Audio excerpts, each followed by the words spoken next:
Long ago in Greece, there lived two boys named Achilles and Patroclus. Achilles was strong and fast, the best fighter anyone had ever seen. Patroclus was kind and gentle, and he was good at healing people who were hurt. The two boys grew up together. They did everything as a pair. They played games, learned to fight, and shared their secrets. Achilles' mother didn't like Patroclus much, but Achilles didn't care. He loved spending time with his friend more than anything else in the world. As they grew older, their friendship grew stronger. When other people went to fight a war against the city of Troy, Achilles and Patroclus went together. They shared a tent and took care of each other. Achilles was the best fighter in the army, and Patroclus was always by his side. One day, Achilles got angry at the army leader and said he wouldn't fight anymore.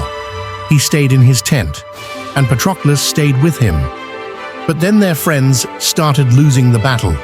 Many were getting hurt. Patroclus had an idea. He put on Achilles' armor so the enemy would think he was Achilles and get scared. At first, his plan worked, but then something terrible happened.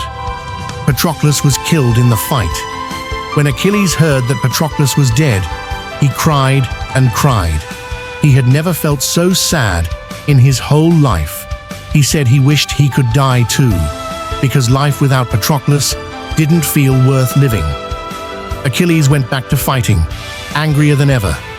He wanted to get back at the person who killed his dear friend. After that, he wasn't afraid to die anymore. He had lost the person he loved most in the world.